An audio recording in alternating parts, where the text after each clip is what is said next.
이제 우리 다 함께 일어나셔서 사순절 첫 번째 주일 예배를 하나님께 드리겠습니다.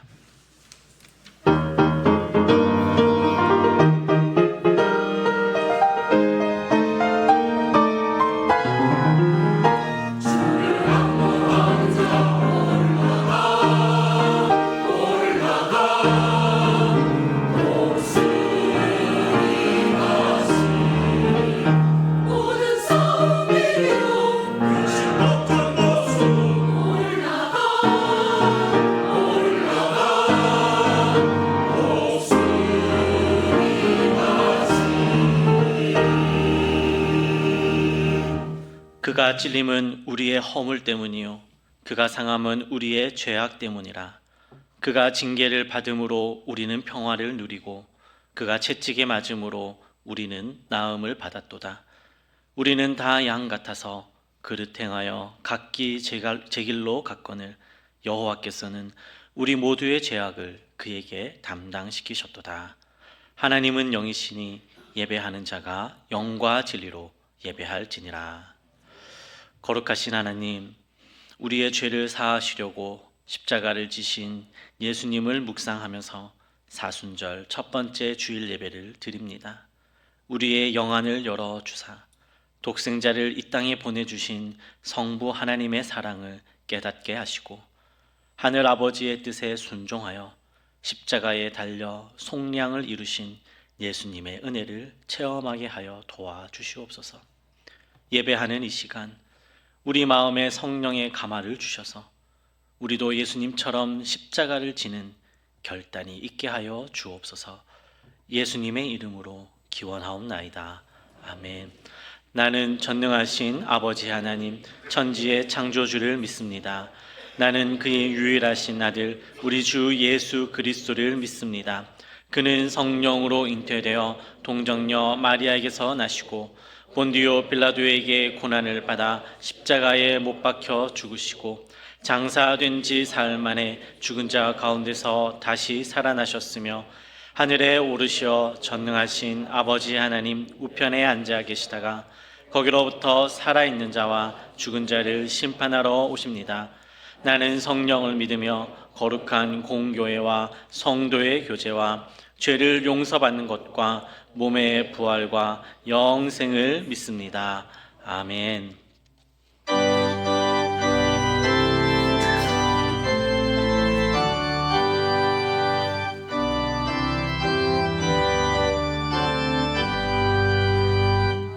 구주를 생각만 해도 이렇게 좋거든. 주 얼굴 배울 때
전지전능하시고 거룩하신 아버지 하나님, 거룩한 성일입니다.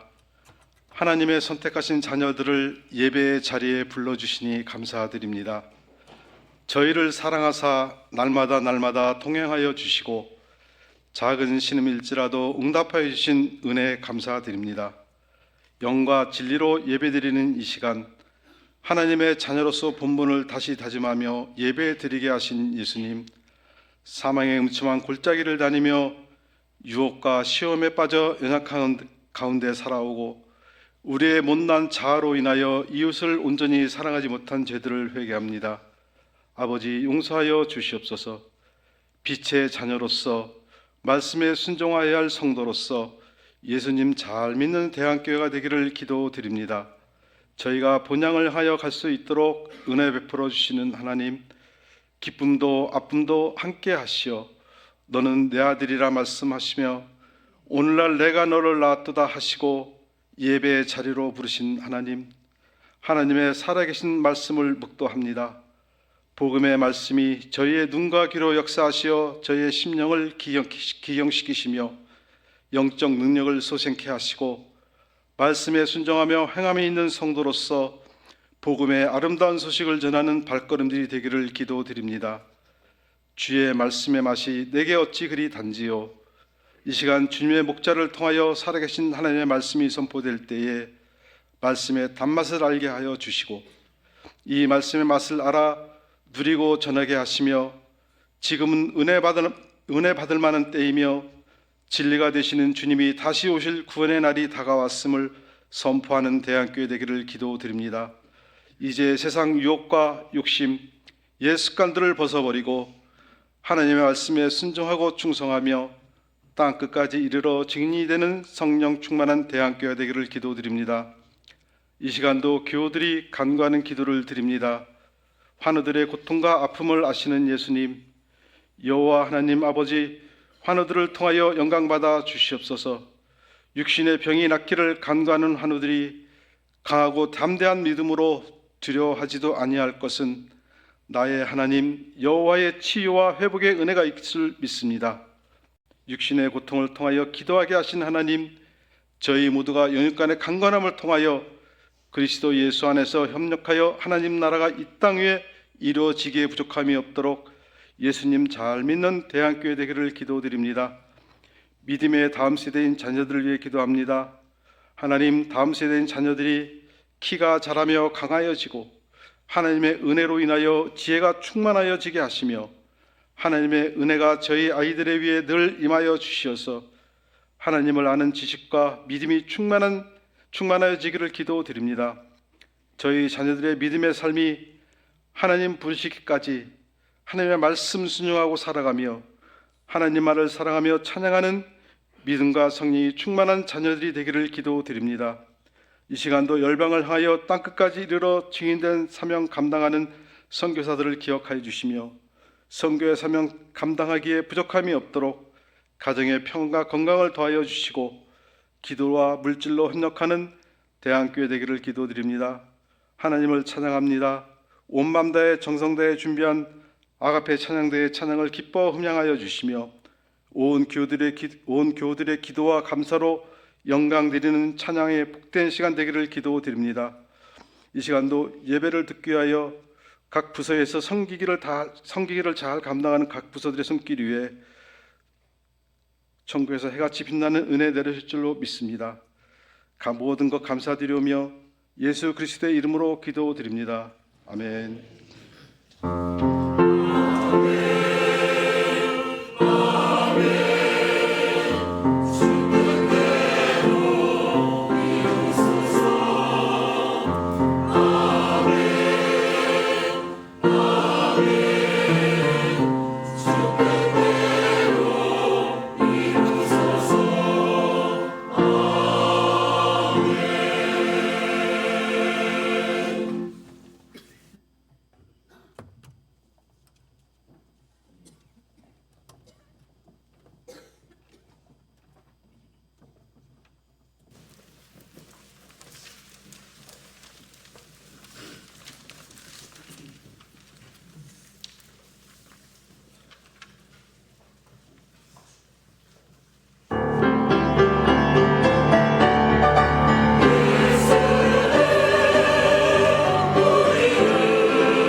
하나님 말씀 함께 보겠습니다. 사도행전 4장 1절에서 12절 말씀 보겠습니다.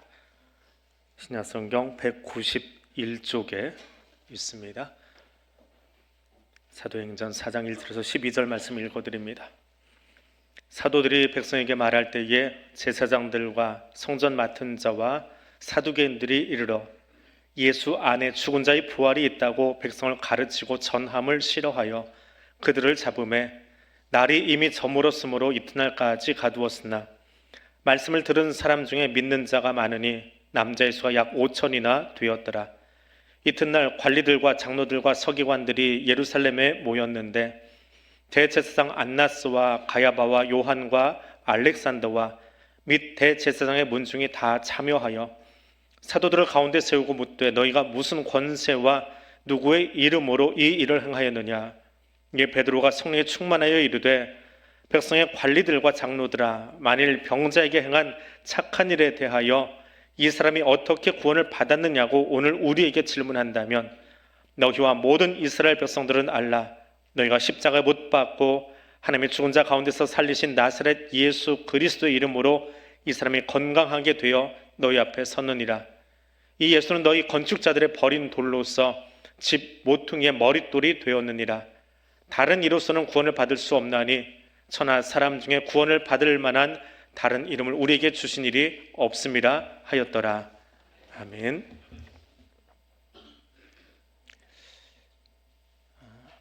영화 레미제라블이라고 하는 영화가 있습니다. 그 영화 중반에 원데이 무어라고 하는 노래가 하나 등장을 합니다. 하루만 지나면이라는 뜻의 노래인데요. 영화가 되었건 뮤지컬이 되었건 이 레미제라블의 그 중반부에 나오는 이 노래를 들으면 한켠으로는 화음을 참 잘 맞췄다라는 소리가 들립니다. 근데 또 한켠으로 가만히 가사를 보고 있으면 거기 나오는 그 배역을 맡은 분들이 다 자기 노래만 해요. 장발장은 장발장의 노래를 하고, 장발장이 그렇게 아끼던 코제트는 코제트의 노래만 하고, 코제트의 연인인 마리오스는 마리오스의 노래만 하고, 또 그 자벨의 경감은 자벨의 경감의 노래를 하고, 그리고 사기꾼으로 등장하는 부부가 있습니다. 그 사기꾼들은 사기꾼의 노래를 합니다. 다 자기의 노래를 하고 있어요. 각각 다른 톤과 다른 음색으로 다른 리듬으로 하는데, 재미있는 건 이 노래가 원데이 모어라고 하는 하나의 곡으로 또 잘 맞춰진다는 거예요. 그래서 재미있는 노래입니다. 이 노래는 어떤 내용을 담고 있냐 하면, 장발장은 그런 노래를 불러요. 내일이면 코제트 데리고 프랑스 떠나야 되겠다. 프랑스 살고 싶지 않다. 코제트는 내일이면 마리오스와 결혼해서 가정을 출발해야지.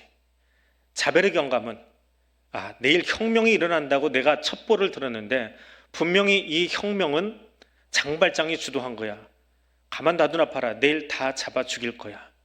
사기꾼 부부는 야, 내일 혼란스럽겠구나. 돌아다니면서 사람들 주머니 훔쳐가지고 돈 좀 벌어야 되겠다. 이 노래가 계속 흘러나와요.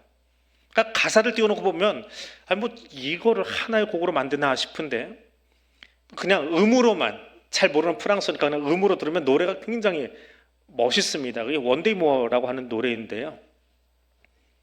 한마디로 꿈이지요. 영화 중반이거든요. 그 다음에 혁명이 일어나고 그 혁명은 실패하고 하는 프랑스의 민주화, 프랑스 역사로 이야기하면 공화정을 만들기 위한 몸부림이 나폴레옹 때서부터 있었는데, 이 장발장의 배경은 그 중간기에 실패했던, 소위 우리로 치면 민주화 항쟁이고 공화정 항쟁이 실패한 거예요. 근데 내일 우리는 뭔가 될 것 같아, 내일은 공화정이 될 것 같아 라고 하는 막연한 꿈을 가지고 그 배경으로 이 장발장을 썼거든요. 그러면서 이 레미제라블, 이 영화 혹은 이 소설은 우리가 원하는 그 나라, 우리가 원하는 그 민주주의, 그때는 민주주의라는 말을 안 썼죠. 공화정이 되려면 우리의 힘으로는 되지 않는다.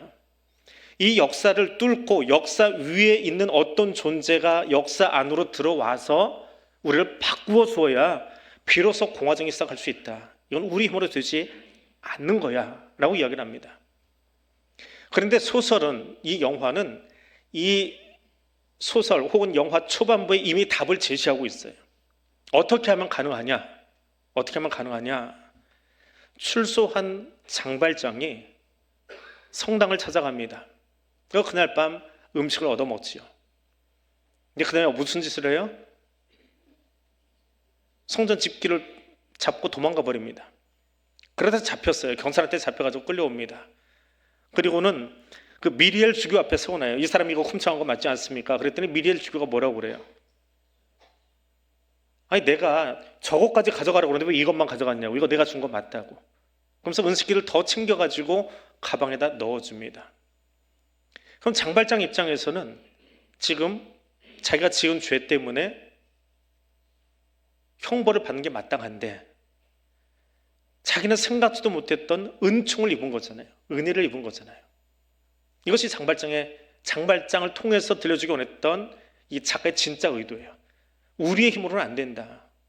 누군가 우리에게 은혜를 베풀지 않으면, 누군가 프랑스에게 은혜를 베풀지 않으면, 누군가 우리에게 은혜를 베풀지 않으면 우리는 할 수 없다. 그 은총은 장발장이 받았던 그 은식기와 같다라고 하는 이야기를 이미 장발장 서두에다가 터뜨려 놓고 이야기를 써내려가고 있는 거예요. 그래서 장발장은 해피엔딩이 아니라 사실은 은총이 무엇인가라고 하는 것을 들려주기 위한 그런 책입니다. 오늘 사도행전 4장은 그 은총에 관한 이야기입니다. 우리의 힘으로 되는 것이 아니라 하나님의 은총으로 일어나는 일들을 들려주고 있습니다.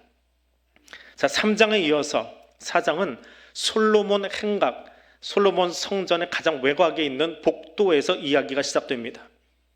거기 누군가 일어서서 연설을 시작하고 있습니다. 그 연설의 여파가, 이것을 연설이라고 하는 것은 사람들의 관점이에요. 성경적인 관점이 아니라 사람들이 보기에 그 연설의 여파가 굉장했습니다. 저녁 기도 시간이 끝났으면 사람들은 다 집으로 돌아가야 되는데 집으로 돌아가는 길에 그 성전 마지막 회랑에 도착을 해서 거기서 누군가의 연설에 매료된 거예요. 우리가 이야기할 때는 베드로의 설교에 매료가 된 겁니다. 근데 그 이야기를 제사장들이 듣습니다. 제사장은 누구예요? 말씀을 풀어주는 전문가들이지요. 그 전문가인 제사장이 성전도 아니고 성소를 떠나서, 남자의 뜰을 떠나서 가장 바깥쪽, 이방인들의 뜰 바깥쪽에 있는 그 회랑에서 누군가 이야기를 하고 있다는 거예요. 소위 연설을, 설교를 하고 있는 거예요. 근데 거기에 베드로만 있는 것이 아니라 저 2장에 나왔던 그 사람, 안진뱅이였던 그 사람이 일어서서 걸어서 베드로 뒤에 가가지고 그를 붙잡고 있더라라고 하는 이야기가 제사장의 귀에 들린 겁니다. 그래서 사람들이 등장해요. 이제 4장의 이야기를 끌고 나갈 사람들이 등장합니다. 1절입니다. 제사장, 성전 맡은 자, 사두개인, 이 사람들의 등장과 함께 4장이 시작됩니다. 이 사람들이 누굴까요? 4장이 시작하자마자 이 명단을 누가가 기록한 이유는 무엇일까요? 제사장은 말 그대로 성전의 최고 책임자입니다. 성전 맡은 자는 성전 치안 담당자들입니다. 누가복음 22장에 나오는 가룟 유다가 대제사장들과 성전 경비대장에게 가서 예수를 넘겨줄 방도를 의논하매 여기 성전 경비대가 오늘 사도행전에서는 성전 맡은 자라고 번역이 되어 있습니다. 사두개인은 어떤 사람입니까? 사두개인은 종교 권력을 장악하고 있던 사람들입니다. 주로 대제사장 그룹이 여기에 속해 있습니다. 그런데 이 1절을 누가가 여기 써놓은 것은 이유가 있어요. 사도행전을 보려면 무엇을 보면서 시작하라고 그랬지요? 누가복음을 보면서 시작을 해야 됩니다. 누가복음에 어떤 이야기가 써져 있는지. 누가복음에 보니까 누가복음과 사도행전 이 4장은 며칠 사이가 아니에요. 그렇게 긴 시간 간격이 있는 게 아닙니다. 얼마 전에 지금 솔로몬 행각에 서서 설교하고 있는, 연설하고 있는 이 베드로를 떨게 했던 사람들이 있습니다. 베드로를 하여금 무서워서 도망치게 만든 사람들이 있습니다. 누구요? 가룟 유다 배신 속에 예수를 체포하고 불법적으로 신문하던 사람들. 그 사람들이 어디 나와요? 누가복음 22장 66절에 나오는 대제사장과 서기관입니다. 누가복음 22장의 사건이요. 몇 장 안 넘어갑니다. 오늘 4장 1절에 누가는 무엇을 기술하고 있습니까? 예수를 불법적으로 체포하고 신문하기 위해서 모였던 그 사람들보다 대제사장과 서기관이지요. 지금 여기는 누가 모였어요? 제사장과 성전 맡은 자와 사두개인이요. 어느 쪽이 숫자가 많아요? 손가락 꼽아 드렸잖아요. 어느 쪽이 많아요? 베드로 잡으러 온 사람이 지금 더 많다라고 하는 걸 적고 있어요. 가벼운 것 같지만 결코 가볍지 않은 이야기가 1절에 지금 기록되어 있는 겁니다. 더 많은 사람이 모였대요.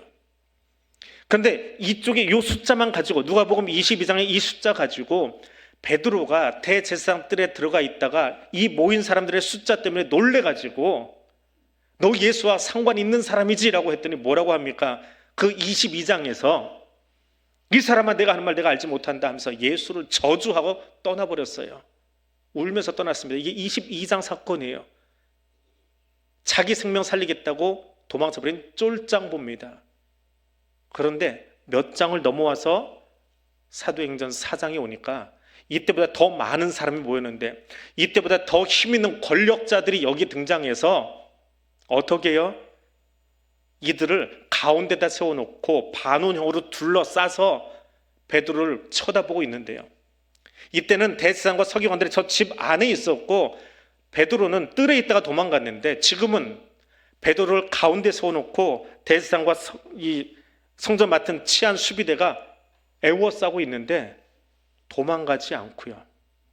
천연덕스럽게 그 상황을 마주하고 있다는 거예요.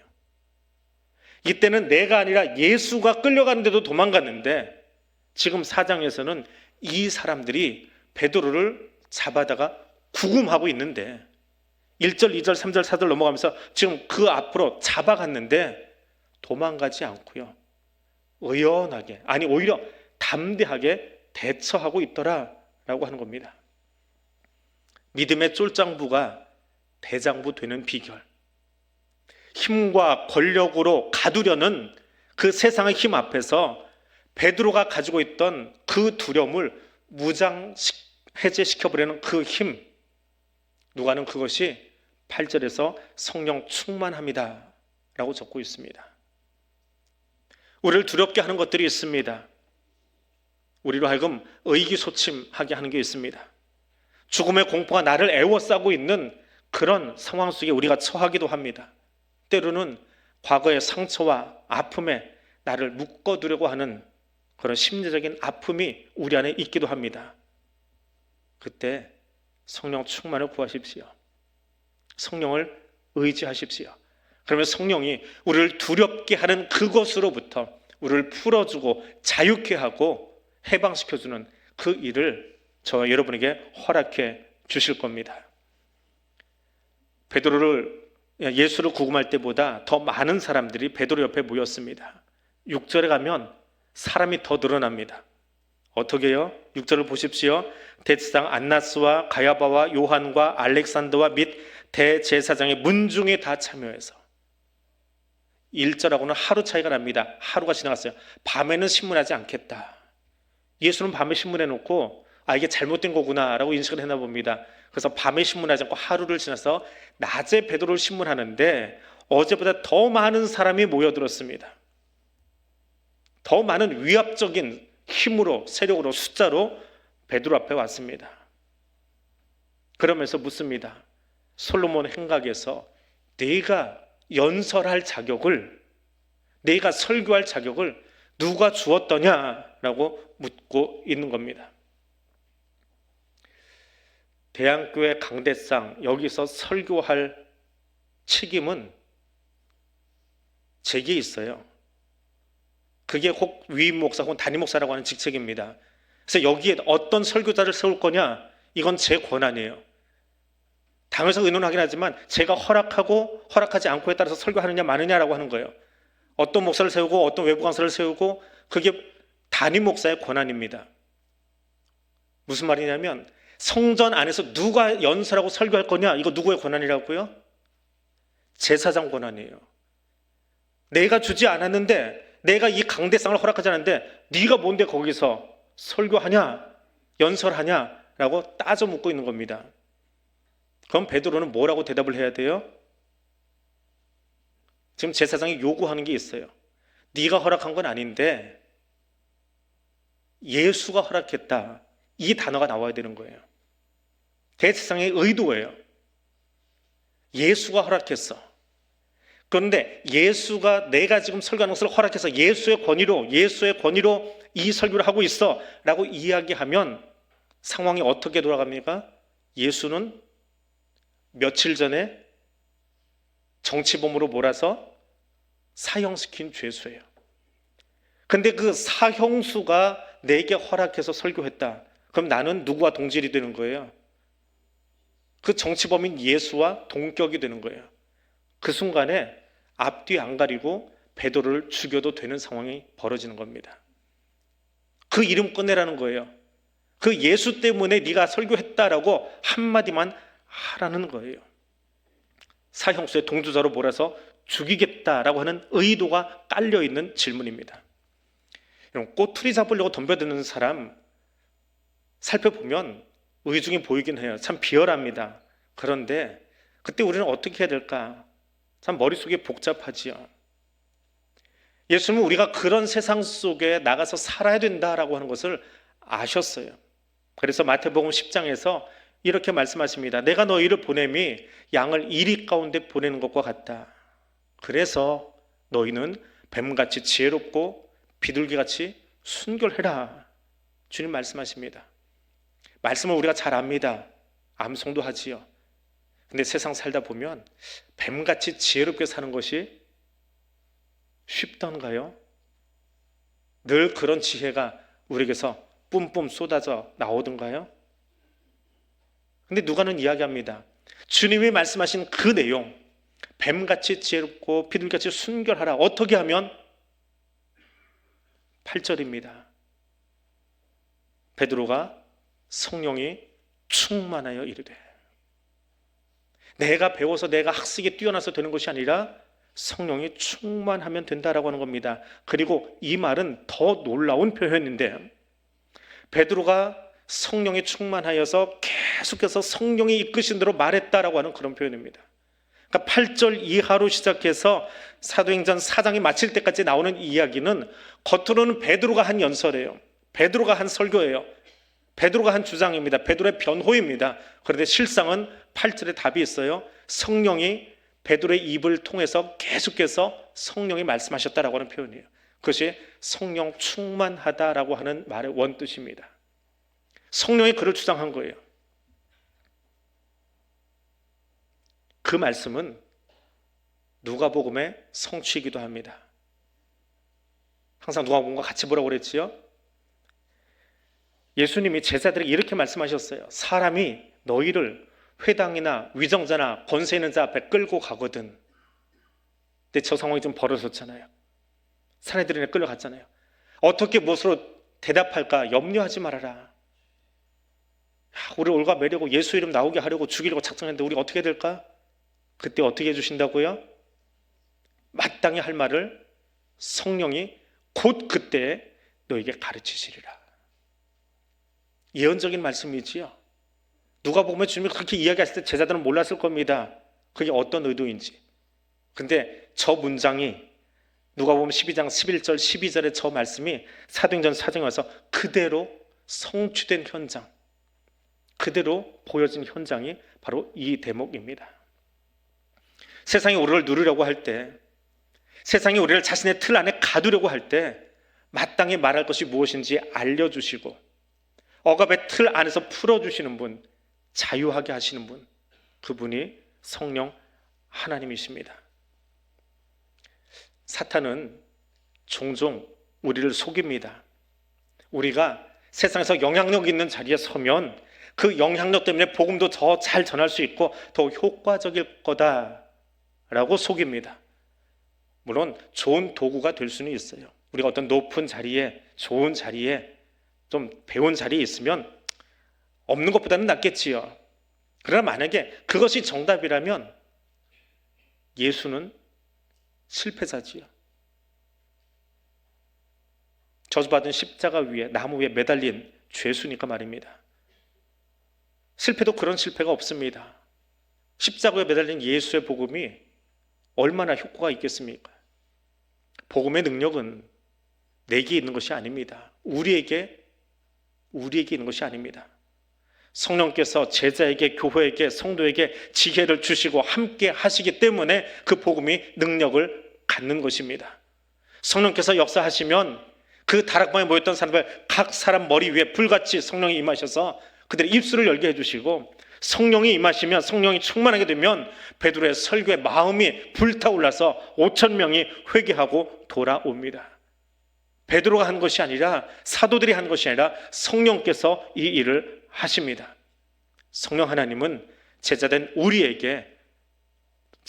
우리들에게, 그리고 교회에게 세상을 이길 힘과 지혜를 제공해 주십니다.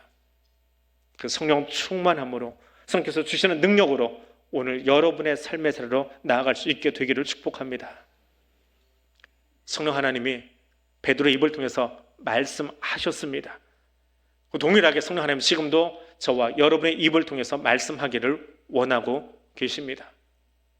그런데 성령 하나님의 의도와 반대되는 역사도 일어납니다. 베드로와 요한의 설교를 대제사장은 공회 의원들의 힘으로, 공회의 힘과 권력으로 막으려고 했습니다. 그래서 공회에서 나가라고 합니다. 너는 나가라 라고 명령합니다. 자기의 기득권을 지키기 위해서 성전 안에서 더 이상 설교하지 말라고 합니다. 그런데 사실은 이 대목이 아이러니하게도 자기들은 그 성전이라고 하는 건물 안에 갇혀버린 폐쇄적인 공동체로 전락해버리고, 예수 복음을 들고 있는 사도들은 광장으로, 사방으로, 땅끝까지 나가서 복음을 전하게 만드는 새 역사의 시작인 것을 그들은 몰랐습니다. 자기들이 입으로 해놓고도 몰랐습니다. 그리고 이 사도를 내보내면서 이 제사장들이, 이 산헤드린 공회가 얼마나 두려워했는지 17절 이하에 이렇게 등장합니다. 민가에 퍼지지 못하게, 아무도 이 일 알지 못하게, 아무에게도 말하지 못하게, 가르치지도 말라. 5번이나 부정적인 단어를 써가면서 사도들의 입을 막으려고 합니다. 그리고 막기만 한 것이 아니라 공회를 나가고 있는 베드로와 요한을 위협합니다. 예수 이름으로 전하면 죽이겠다고 협박합니다. 그때 베드로가 뭐라고 대답합니까? 19절과 20절 말씀입니다. 하나님 앞에서 당신들의 말 듣는 것이 옳습니까? 저 말의 뜻이 무엇입니까? 저 문장이 겉으로 드러나는 의미는 하나님을 두려워 하나님 말 듣는 게 낫지요. 우리는 전하겠습니다. 이게 겉으로 드러나는 문맥이에요. 그런데 다시 보십시오. 저게 얼마나 날카로운 공격인지요. 하나님 앞에서, 제사장들 듣고 있습니다.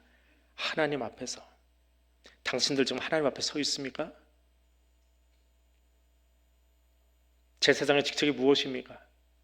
하나님 앞에 서서 하나님의 말씀을 전해야 되는 사람들인데, 하나님 앞에 서 있다라고 자처하는 제사장 당신들이 아브라함 때부터 약속되었던 그 예수 그리스도를 전하고 있는데 가로막아 서고 있습니다. 당신들 하나님 앞에 서 있는 것 맞습니까? 라고 질타하고 있는 겁니다. 나무라고 있는 겁니다. 사도행전 4장은요, 겉으로 읽어지는 말씀이 있고요, 그 문장 뒤에 숨어 있는 아주 뼛속까지 때리는 싸움이, 영적 싸움이 깊게 들어가 있는 것이 이 4장의 모습입니다. 그래서 그냥 겉에 단어만 읽으면 안 돼요. 한 구절 한 구절만 놓고 읽어도 정말 오랜 시간을 묵상해야 되는 그 대목들이 바로 이곳입니다. 제사장들에게 이야기합니다. 너희가 하나님 앞에 선 사람들을 만나냐? 나는 지금 하나님 앞에 서 있다. 하나님을 두려워하기에 너희의 말 듣지 않겠다. 우리는 말하지 않을 수 없다라고 말합니다. 그렇게 성령 하나님께서 베드로와 요한의 입을 통해서 말씀하시니까 어떤 일이 일어났습니까? 여기 어떤 일이 일어났습니까? 이 4장은 2장의 연속입니다. 2장에서 안즈맥에 일어났던 그 사건을 계속 물고 늘어지면서 그 이야기가 어떻게 세상 가운데 일어나고 있는지, 역사하고 있는지 그것을 보여주고 있습니다. 당대에 사람들이 가장 귀하게 여겼던 일이 하나 있습니다. 그거는 호의를 베푸는 겁니다. 호의를 베푼다. 누군가에게 호의를 베푼다. 구제한다는 게 아니라 호의를 베푼다. 이거 착한 일을 한다. 성경에는 그렇게 표현되어 있습니다. 이 착한 일을 하려면 주머니가 좀 두둑해야 돼요. 주머니에 뭐가 좀 있어야 돼요. 주머니가 제일 두둑한 사람이 누굽니까? 이 당시의 사람들 가운데 주머니가 제일 두둑한 사람. 일부하고 똑같은 데다가 세리라고 그러는데 세무공무원이 돈 가져봤자 얼마나 갖고 살아요? 아무리 삥땅 해도 그렇지. 누가 제일 돈이 많을까요? 제사장? 목사가 돈이 있어봐야 얼마나 있어요? 있긴 있어요. 여리고에 살 만큼. 누굴까요? 부자. 어떤 부자예요? 일부에는 답이 나왔어요. 답 나올 때까지 설교 더 진행 안 합니다 그랬더니 한 1분인가 있다 누가 답을 내더라고요. 네? 누구요? 마가요? 마가는 다락방 하나 가지고 있습니다. 2층짜리 집 하나 가지고 있습니다. 누굴까요?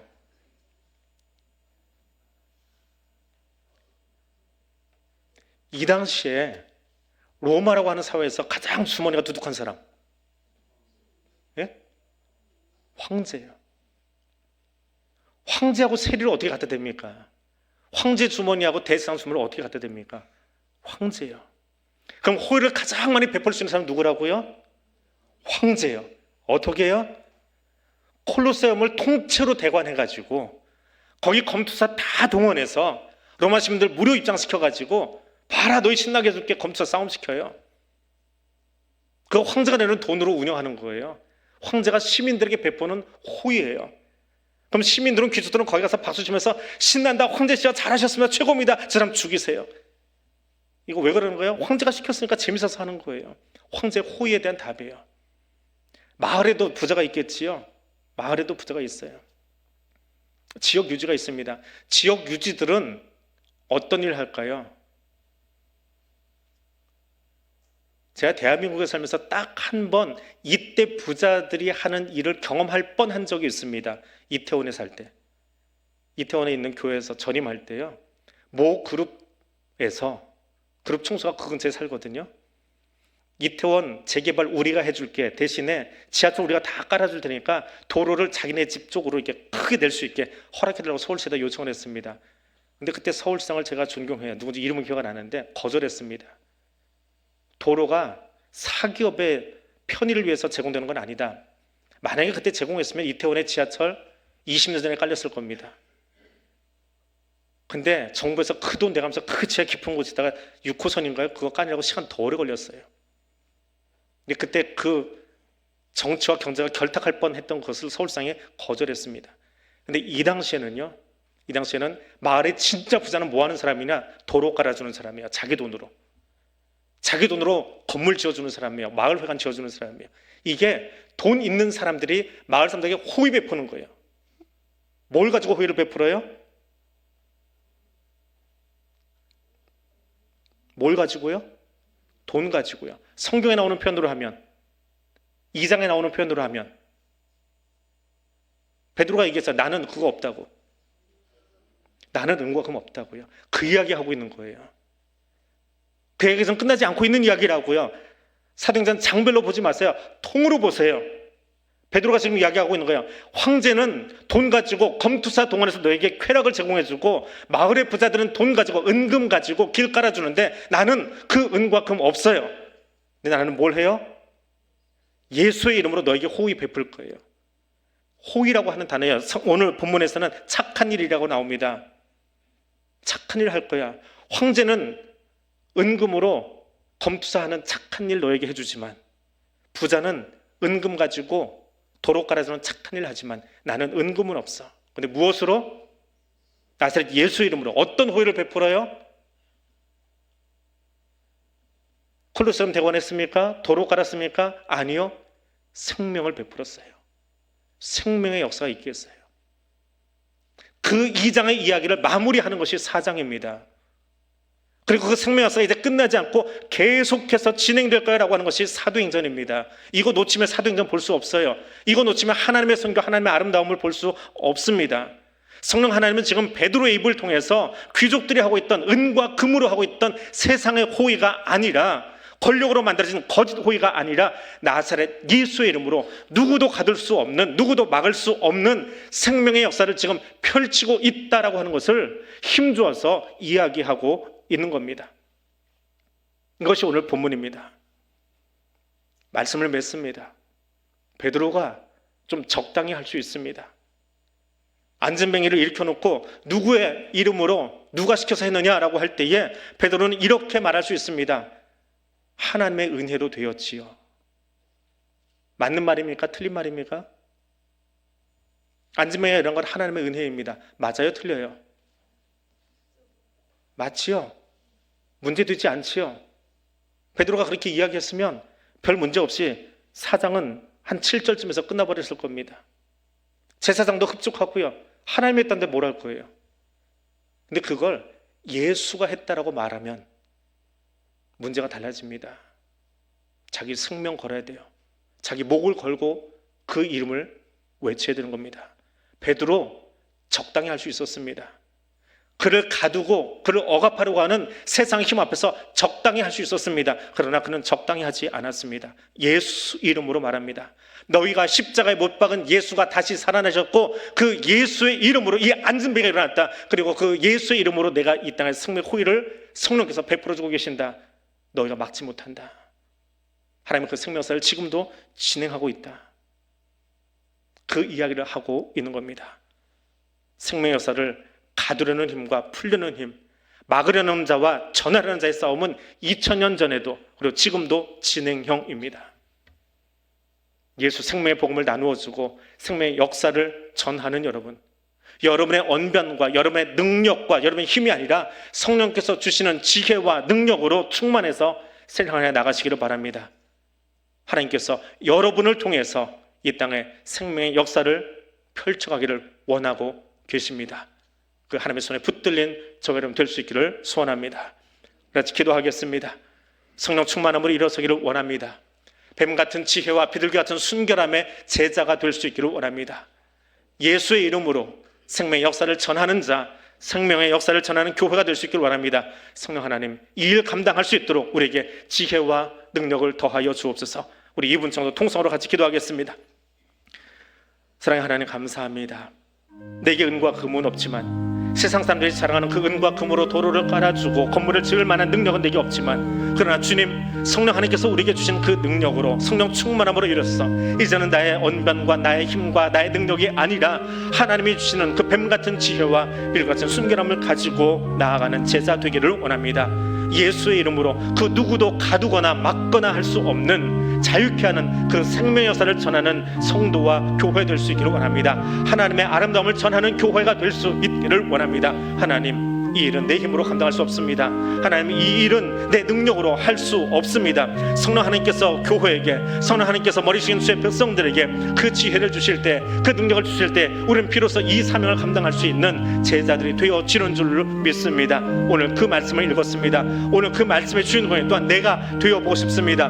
그 삶을 살아가고 싶습니다. 주님, 내 힘과 내 능력에 맡기지 마옵시고 성령 충만함으로 성령이 이끄시는 대로 이 생명 역사를 감당하는 그런 성도, 그런 제자 될 수 있도록 주님 우리를 사용하여 주시옵소서. 생명의 하나님, 예수 그리스도의 십자가 은혜를 통하여 우리에게 생명 주시고 제자된 우리들을 통하여 지금도 세상 가운데 생명 나누기 원하시는 주님, 사탄은 끊임없이 생명 역사를 가로막으려 하지만 우리의 대장 되신 예수님께서 우리에게 보내신 보혜사 성령으로 말미암아 이 땅에 생명의 복음을 전하도록 지혜와 힘 주시니 감사합니다. 십자가 생명의 복음 들고 일어서겠습니다. 나아가 증거하겠습니다. 증거된 자리마다 생명의 역사가 일어나도록 성령 하나님 역사하여 주옵소서. 예수님 이름으로 기도드립니다. 아멘.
지키리라. 구원의 문은 넓게 열렸으니 십자가 운명 일어나거라. 너희의 힘을 하나로 뭉쳐서 죄악의 쇠사슬을 끊어라. 큰 권세 주께 있으니 큰 권세 주께 있으니 너는 가서 주의 복음 전하라. 주가 너 항상 지키리라. 왜 너는 멸망길을 가려느냐. 주 음성 듣고 응답하여라. 널 구원하려 예수 죽었으니 생명의 참된 복음 전하라. 큰 권세 주께 있으니 큰 권세 주께 있으니 너는 가서 주의 복음 전하라. 주가 너 항상 지키리라. 온 천하 만민 승리의 그날에 영광과 찬송 주께 드리네. 속죄함 입어 구원받았으니 기쁘게 할렐루야 부르세. 큰 권세 주께 있으니 큰 권세 주께 있으니 너는 가서 주의 복음 전하라. 주가 너 항상 지키리라.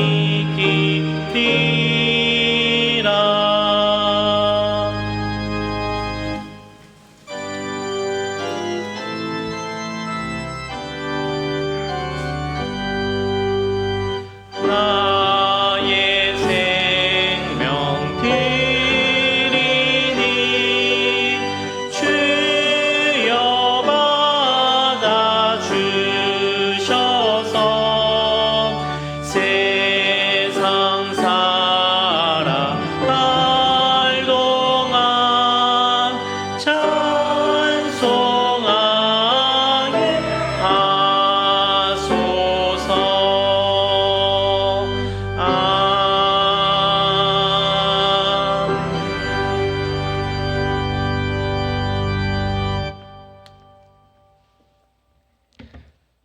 사랑과 은혜의 하나님, 감사합니다.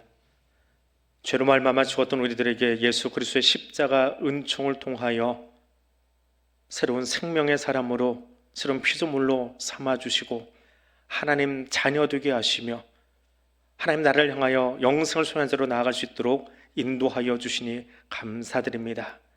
이것이 하나님의 은혜임을 다시 한번 고백합니다. 그 고백을 담아 이 예물을 주님께 올려드립니다. 그 감사함으로 일어서서 우리의 시간을, 우리에게 주신 생명을 주님께 올려드리오니 기쁘게 흠양하여 주시옵소서. 드려진 예물과 드려진 시간과 드려진 삶이 하나님의 나라를 위해서 더 아름답게 쓰여지기를 원하오니 성령님 우리와 함께하여 주옵소서. 이제 주님 주신 성령 충만함의 그 기쁨을 가지고 우리에게 맡겨진 땅으로 나아가려고 합니다. 삶의 자리로 나아가려고 합니다. 그곳에서 예수 생명의 복음을 증거하고 나누는 제자의 삶 살아갈 수 있도록 주님 우리와 함께하여 주옵소서. 예수님 이름으로 기도드립니다. 아멘. 이제 다 일어나셔서 파송의 찬송 함께 부르겠습니다.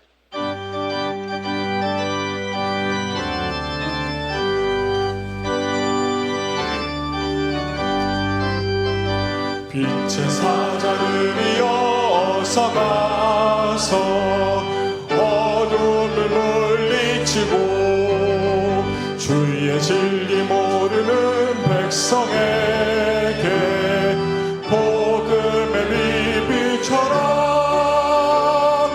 빛의 사자들이여 복음의 비비처럼 죄로 어둠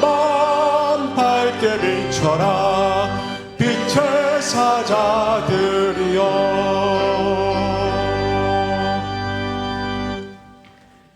이제는 우리 주 예수 그리스도의 은혜와 하나님 아버지의 크고 놀라우신 사랑과 성령 하나님의 교통하시며 인도하여 주시는 은총이 성령 충만함으로 일어서서 세상 가운데 생명의 호의를 베풀려고 결단하며 나가는 주의 백성들 위해 지금부터 영원토록 함께하여 주시기를 간절히 축원하옵나이다. 아멘.